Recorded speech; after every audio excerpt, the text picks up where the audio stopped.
In 2019, Red Bull sold an amount of drinks equivalent to the world's population.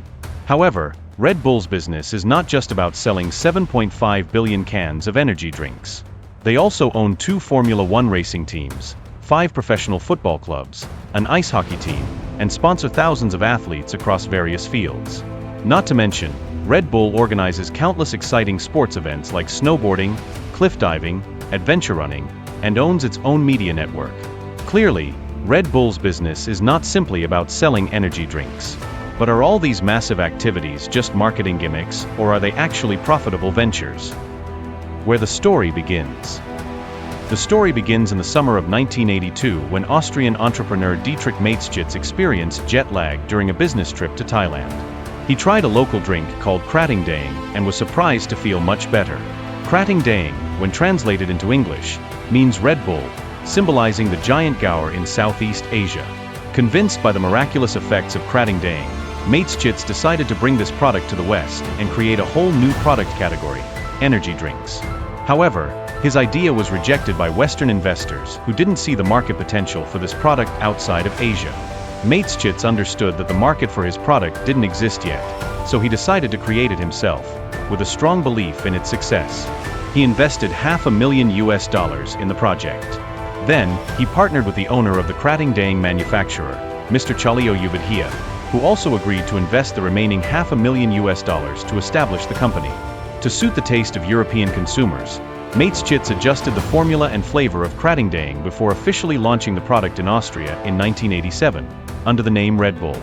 Interestingly, the initial ban on selling Red Bull in Germany inadvertently became an effective marketing tactic. Curious German youth sought to buy this banned energy drink by crossing the border into Austria, leading Red Bull to sell over 1 million cans in the first year alone. From its initial success in Austria, Red Bull quickly spread throughout Europe, first to Slovakia and Hungary in 1992, then to Germany and the UK in 1994. When Red Bull entered the US market 3 years later, they achieved impressive sales of over 1 million cans per day. Industry giants like Coke and Pepsi, despite having more abundant financial resources, underestimated Mateschitz' strategic vision and the potential of the Red Bull brand. A única visión. Mateschitz created a unique business model, focusing on outsourcing activities in the value chain such as production and logistics. This means that Red Bull doesn't produce the drinks themselves, but instead focuses all their resources on brand building and sales. The production and canning are entirely handled by external partners. Looking at Red Bull's profit margins, it's clear that this strategy has been remarkably effective. One of the key factors behind Red Bull's success is its ability to price its products much higher than its competitors. While the production cost of each can of Red Bull was only about 9 cents in 2019, they could sell it at a much higher price thanks to their smart branding and marketing strategies. In 2019, the suggested retail price for a can of Red Bull was $3.59. Major retailers like Walmart and other supermarket chains bought it at $44 to $48 per case of 24 cans, or $1.87 per can. Thus, Red Bull sold its product at more than 20 times its production cost.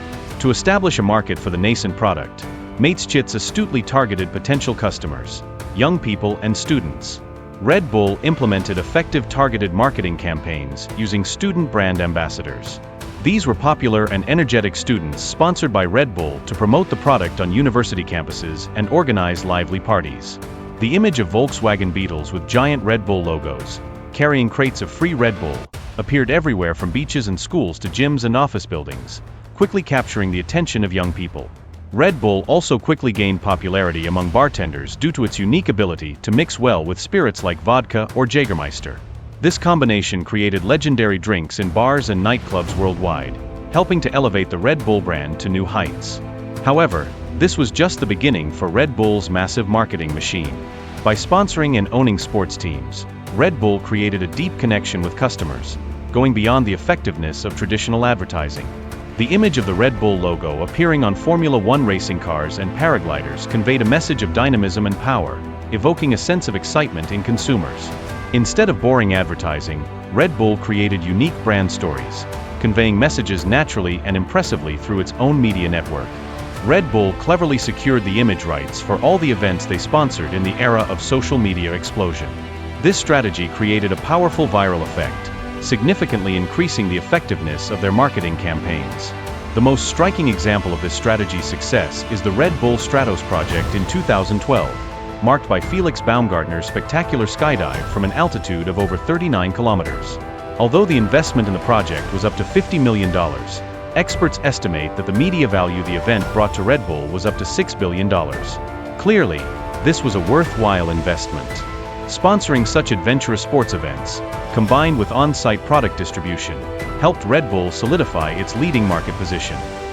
More than just marketing. In 2019, Red Bull sold 7.5 billion cans, achieving revenue of over $6 billion. In 2023, according to Statista, Red Bull sold over 12 billion cans globally, reaching revenue of about $11.7 billion. To achieve this success, Red Bull spent a hefty one-third of its revenue on marketing. However, despite the massive marketing budget, Red Bull's revenue growth has slowed down since 2012. The reason is that Red Bull relies almost entirely on a single product, energy drinks. This limits its growth potential and could become a major risk for Red Bull in the future, especially in the context of increasing awareness of health and nutrition. Focusing on a product associated with health issues like obesity, insomnia, and diabetes could negatively impact the brand image. Therefore, investing in sports teams and producing media content is not merely a marketing activity, but also Red Bull's effort to diversify its product portfolio and create additional value chains for its core business. By focusing on sports, Red Bull has built a comprehensive entertainment and media ecosystem, including content production, sports team ownership, broadcast deals, and contract management.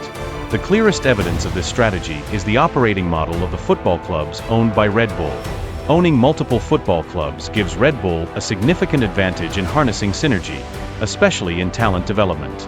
They have built a systematic training system that allows young players to develop their careers sustainably.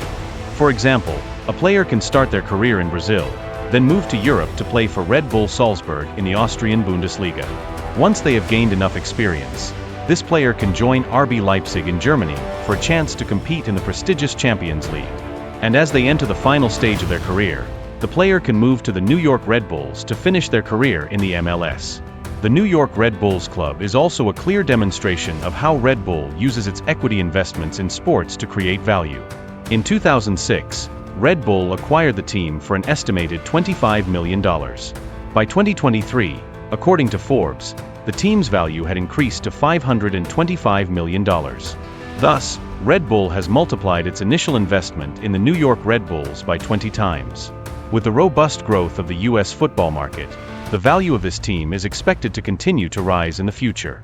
However, currently, Red Bull's revenue still mainly comes from its beverage business. Therefore, Red Bull views its investments in sports as long-term brand investments, implicitly acknowledging that they have not yet generated significant profits, at least not yet. Thank you for watching the video. Don't forget to hit the subscribe button below to support the channel.